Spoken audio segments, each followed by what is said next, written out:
What's up, everybody? It's Jordan, and welcome to the Sports Dude Hine Show. The NFL regular season is over, and it's now playoff weekend. It is so crazy that the NFL regular season is already over. We're already in playoff time, wild card weekend. It's just insane. This feels like, honestly, the fastest NFL season ever. It just seemed like 2 weeks ago we were seeing the Bengals lose in a horrible fashion to the Pittsburgh Steelers. It seems like we saw, the Cowboys in a huge win streak with Cooper Rush just a couple weeks ago, but that was over 3 months ago. It's so crazy. Playoffs are here. There are so many intriguing matchups when we're talking about. And it's so interesting because when you look at each of these matchups, wild card matchups in the AFC and the NFC, every single one of these matchups has already been played in the regular season this season. The Dolphins and the Bills, obviously, the two division teams, they play each other twice. The Giants and the Vikings, they play each other. The Seahawks and the San Francisco 49ers divisions, they play each other. The Chargers and the Jaguars, the Bengals and the Ravens. So much to look forward to when you look at some of these teams here. The Cowboys and the Buccaneers. It's very intriguing. These 6 games here, they've all played each other. We'll go ahead and get into it here, talking about the Dolphins and the Bills. To me, I feel like this is probably the most obvious pick when it comes to Wild Card Weekend.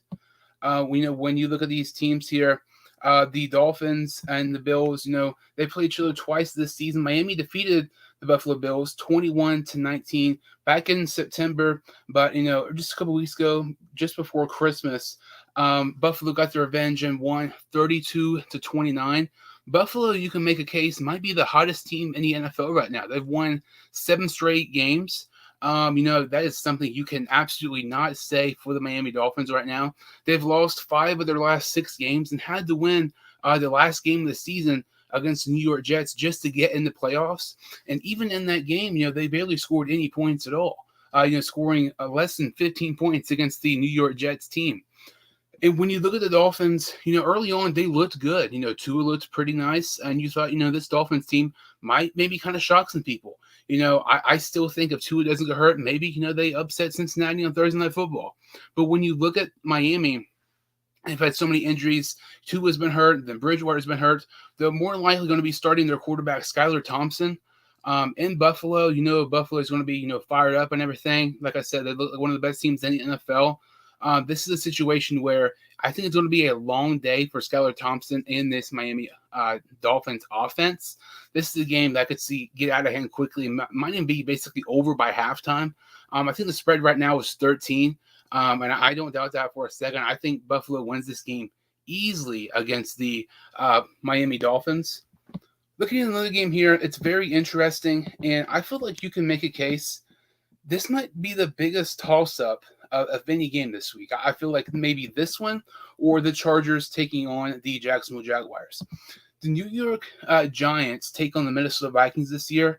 Both these teams have impressive records. They've really exceeded expectations. I don't think a ton of people thought the Vikings would NFC North. I thought they were going to win. I just was not high on the Packers. I don't think many people at all expected the New York Giants to be in the playoffs this season. Like I said, each of these matchups have already been played in the regular season. New Year's Eve, the Minnesota Vikings defeated the Giants 27-24 with a field goal as time expires. Minnesota is 13-4 this season. When you look at their wins, they have 13 wins. 11 of them are by one possession. So it just one or two things doesn't go their way. We could be looking at a 10-win team, Minnesota, instead of a 13 win for Minnesota this season. As for the Giants, they're 9-7-1. Brian Daboll has done a sensational job for the New York Giants this season. He's really helped Daniel Jones develop a lot.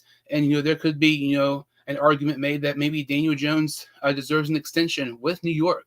But 9-7-1, 8 of their wins have been by one possession.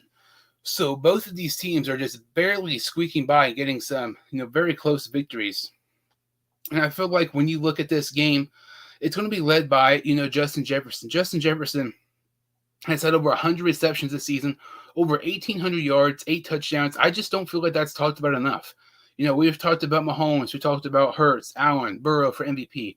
I'm not saying Justin Jefferson should win MVP, but the fact that he's not even in consideration for it, even in that, topic, is kind of crazy to me. He has had one of the best seasons ever for a wide receiver and has been a huge reason for the Vikings' success this year. Like I said, this is a toss-up. I've seen so many people pick the Giants this game to the point it's like the Giants winning isn't even an upset. I guess I'm going to take the Giants too. When you look at this Giants defense, they played pretty decent at times this year, led by rookie edge rusher Kayvon Thibodeaux. When you look at Kirk Cousins, he's one of the least mobile quarterbacks in the NFL. You get pressure on his face, he gets sacked. He's not nearly the same. Look at when he's played Green Bay just a week or so ago. I'm going to take the New York Giants with an upset victory over the Minnesota Vikings. And, this is not a 1 o'clock game with the Minnesota Vikings. When you look at Kirk Cousins, when it's not a 1 o'clock game, it seems like, he's just nowhere to be seen. He's terrible in the playoffs. He's terrible in prime time. And I kind of think that, the theme continues here with the New York Giants upsetting the Minnesota Vikings here. We'll go ahead and stay on the NFC side. And this is with the Seattle Seahawks and the San Francisco 49ers. These teams played back in September. No surprise, the 49ers won that game easily. They won 27-7. These teams played back in the middle of December. San Francisco won 21-13. San Francisco, in my opinion, I think they're the best team in NFC by far. I know some people will say Philadelphia. They've had pretty much the best record in the league for the majority of the season. But, when you look at the San Francisco 49ers right now, they're 13-4. You look at the Seahawks, they're 9-8. The Seahawks deserve a lot of credit. Pete Carroll deserves a lot of credit. I thought this team was going to be absolutely terrible. I thought they were going to have, one of the first picks in the draft along with the Houston Texans.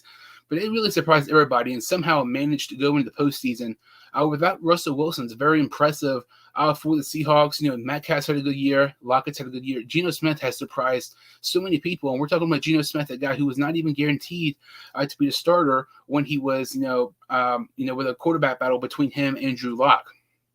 But when you look at this 49ers team, I really think they're the best team in the NFC right now. I don't think it's close. They've won 10 straight games. They have not lost since Brock Purdy took over as quarterback once Jimmy Garoppolo got hurt. And it's not like they are squeaking by, barely, winning a game by 1 or 2 points, like I mentioned with the Vikings and the New York Giants. The San Francisco 49ers are killing teams. When you look at their 10-game win streak, they're winning by an average of 16 points per game. That is insane, especially when you look at the fact half of those games were started by a rookie quarterback who was Mr. Irrelevant. It's really crazy how great of a job Shanahan has done. I think he's one of the most underrated coaches in the NFL. Each year in and year out, he continues to have one of the best teams in the NFL. This is the team, to me, I think you should watch out for in the NFC because Shanahan's been in the Super Bowl. He's been in the NFC Championship game multiple times. He has experience, unlike some of these other guys. I know Nick Sirianni led the Eagles to the playoffs last year, but, Kyle Shanahan has more NFC Championship wins than some of these, coaches who are in the NFC has playoff appearances or playoff wins. So that's something to look at too. Seahawks have had a really close playoff window. It's amazing they're in it as itself. Yeah, it's really crazy. I'm really, really surprised they're in it. And, this would not have happened if the Packers did not lose Sunday against the Lions, but they did. And Seattle was in the playoffs for that. But when you look at this 49ers game, I'm taking the 49ers easy. When you look at the Seahawks team, they've been very impressive. They surprised so many people, but I think kind of like their Cinderella story ends this weekend when they're probably going to get humiliated by the San Francisco 49ers. They're going to lose to them for the third time this season. So looking at another game here is the Chargers and the Jaguars. This one I cannot wait for. This is very interesting. This kind of reminds me of last year with the Bengals and the Raiders. When you look at this Jaguars and Chargers team game, when you look at the Jaguars humiliated the Chargers back in September 38-10. And at that point, the Jaguars were not a good team. This was before they had a winning streak. This was before really Lawrence got going. But now all of a sudden, you're looking at the Jaguars, who are, 9-8. They've won 6 of their last 7 games. Lawrence has really picked it up. In the last 7 games, he's thrown for 303 times. He has 12 passing touchdowns and just 2 interceptions. He's really playing the best football so far of his career. It's been a huge reason for why the Jacksonville Jaguars are on a big win streak as of late. He has doubled his passing touchdowns this season compared to last year. He has split his interceptions in half this year than what he did last year. It's really crazy how good Lawrence has played this past, couple of months. And then you look at the, LA Chargers, a team who some people thought would be in the Super Bowl this season, was not even able to win their own division. And the fact that they're even in upset contention, upset talk against the Jaguars is really kind of crazy, because I don't think anybody thought this would have been happening at the beginning of the season, that the Jaguars would win their division, host the Chargers, and lots of people think the Jaguars could upset the LA Chargers. But this Chargers team have won 4 of their last 5 games. When you look at this Jaguars team, they're getting hot towards the end. They have a young quarterback. It's basically them against the world. They won their division. If this sounds familiar, this is a lot like Cincinnati last year.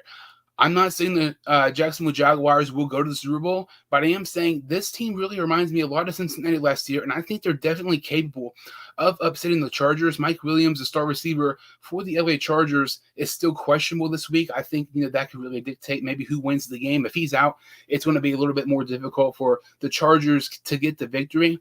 Herbert, it seems like he's kind of hit or miss this year. Normally, when you look at the biggest games of the year, the team with the better quarterback wins. The way Lawrence has played, it's kind of hard for me to go against him.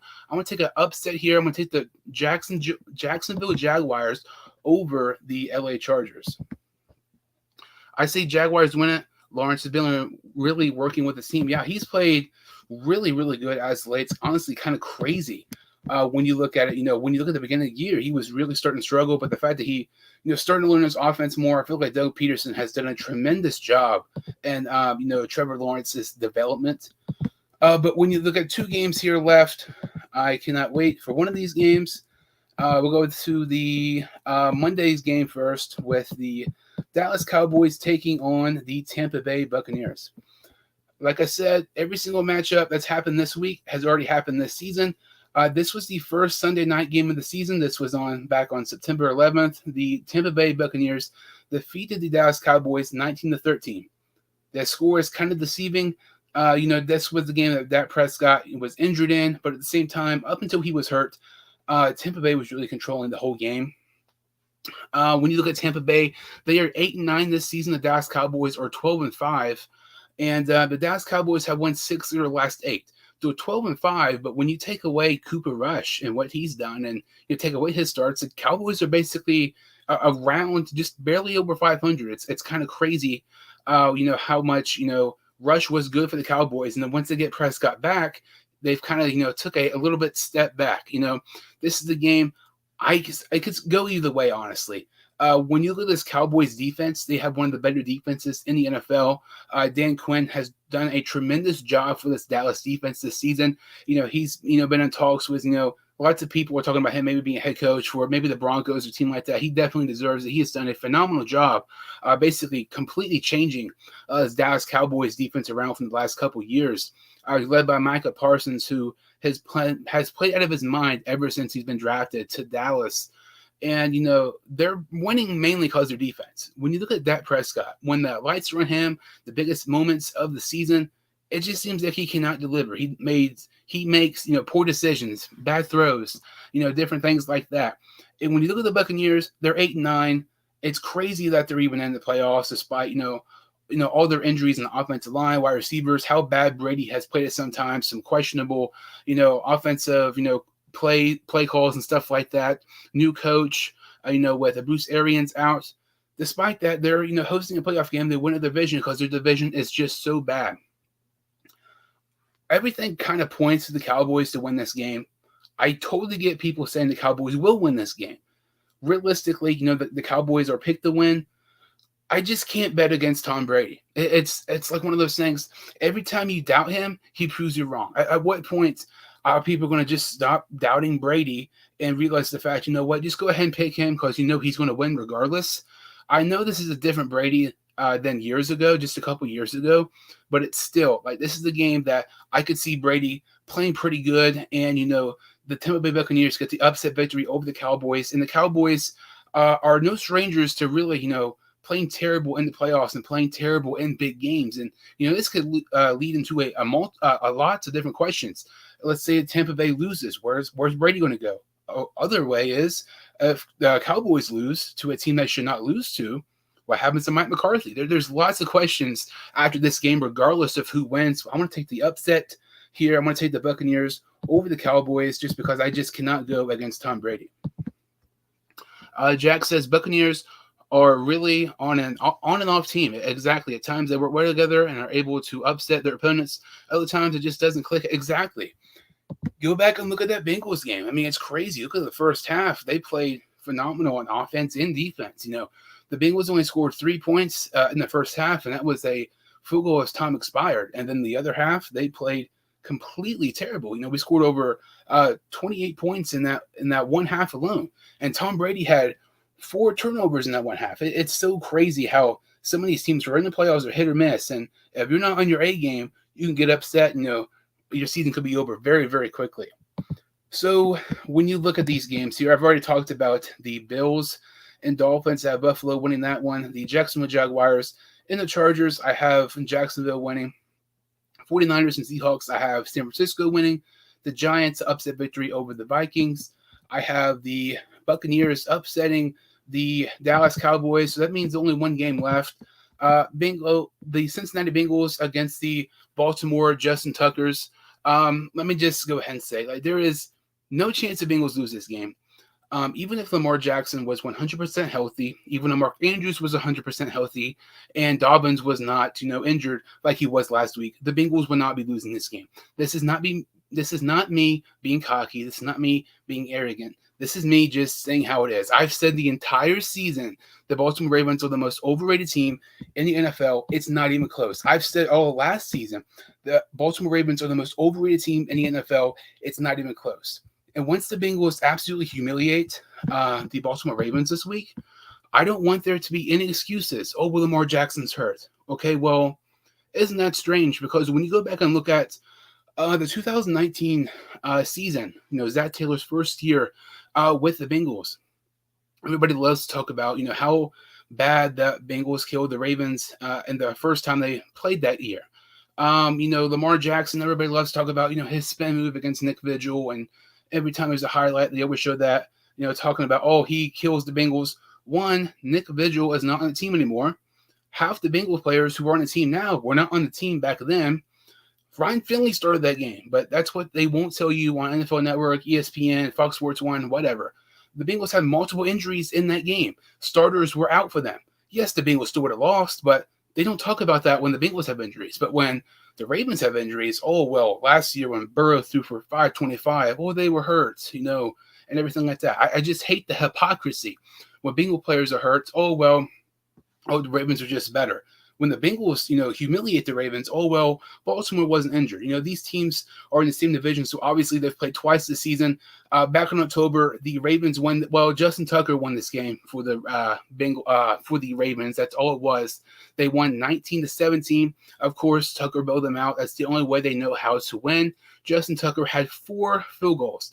The Ravens scored one touchdown that game. The Bengals lost 19-17. And it was just a very disappointing loss for Cincinnati. In my opinion, that game was 100%, without a doubt, Zach Taylor's worst coaching game this season. It was not even close. There were so many, play calls that they just kind of left on there. They did not make the most of their ability. Obviously with a shovel pass with Stanley Morgan Jr. on the one, and just several not really good play calls by Taylor. They still lost by 2 with a Justin Tucker field goal to end the game for them. Obviously, these teams played each other last week. Cincinnati won 27-16. That was with Anthony Brown, a quarterback who had 3 career passing attempts up to that point starting for Baltimore. When you look at that game, Baltimore had 4 turnovers, and one of those turnovers was a fumble recovery touchdown for Cincinnati by Joseph Asai. So they won 27-16. Take away that touchdown, it's 20-16. The Bengals did not play good this game, at all. I feel like there was multiple opportunities that, they could have coached better, but at the same time, it's one of the situations. They knew there was a decent chance they were going to be playing Baltimore this week anyway. So why would you be, having crazy play calls or trick plays and stuff like that when you can save it for the postseason, which really is the right thing to do. But when you look at this Baltimore team, I tweeted this the other day. I know lots of people disagree with me. I would 100% rather play Lamar Jackson than Tyler Huntley in the playoffs, and it's not even remotely close. Lamar Jackson is terrible in the playoffs. You look at his numbers, they're comparable to Tim Tebow and Andy Dalton. Like, that's how bad it is. One of the worst quarterbacks in the postseason and one of the most really bad quarterbacks, in a long time in Tim Tebow. He's not 100%. He hasn't practiced in over a month. He's not played in over a month. There's just all signs would point to rather playing Lamar Jackson than Tyler Huntley. And I don't think Tyler Huntley has played as bad as people think. People love to point out, the Baltimore Ravens have only averaged 13 points a game since Lamar Jackson's injury. Take away last week, because there was no chance they were going to win against the hottest team in the NFL, debatably, against a third-string quarterback who had 3 career passing attempts. And when you look at Lamar Jackson, he got injured against the Denver Broncos. So that was really in the first quarter. So that was really Huntley's game. When you look at the Ravens, they're 3-2 without Jackson. They have not played as bad as Jackson without people think. And I still think Baltimore, I still think Cincinnati wins this game. But I don't think Huntley's played as bad as people think. But I really do expect the Bengals to blow this Baltimore team out of the water. This will not even be close. Whether it's Anthony Brown, whether it's Taylor Huntley, and whether it's Lamar Jackson, injuries should not matter. The Bengals will kill this game. It's not even close. Oh man, can't wait to see the Ravens fans mad at the fact that we're better. Exactly. Like, when you look at it, put Lamar Jackson, everybody out there 100% healthy, we would still beat them. The way we're playing right now, I think we can beat anybody. And I feel like most Bengal fans would agree with that. And I honestly feel like most non-Cincinnati fans would agree with that for the most part. Playing Lamar Jackson would have been more fun, absolutely. Because of Jackson playing, you're going to hear excuses. If Jackson plays, you're going to hear excuses if Jackson doesn't play. But I fully expect the Bengals to defeat the Ravens on Sunday. So when you look at this game series, with the Bengals basically defeating the Ravens, we all know it's going to happen. It's just a matter of how bad it's going to be.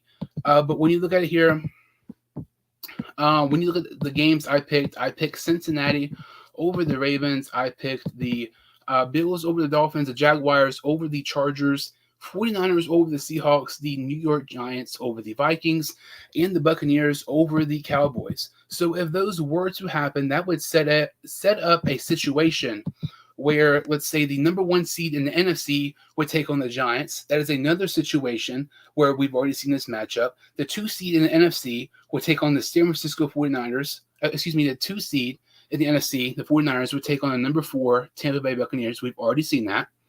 Go back to the AFC now, we would see the number 1 seed, Kansas City Chiefs, take on the Jacksonville Jaguars, the 4th seed, and we would see the Buffalo Bills, number 2, and the Bengals battle it out in that matchup in the divisional round. That would be a great game. I feel like most Bengal fans would agree. Before the stoppage of the game a couple weeks ago, Monday Night Football, we looked like we were going to dominate that game. But the Bills and Bengals, that has potential to be an amazing game. Definitely a game of the year candidate, like people thought Monday night had potential to be.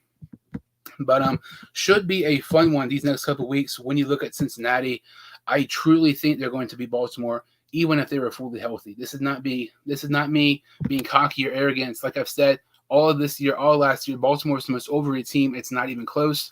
But when you look at the Bengals and the Bills, that would be a fun one.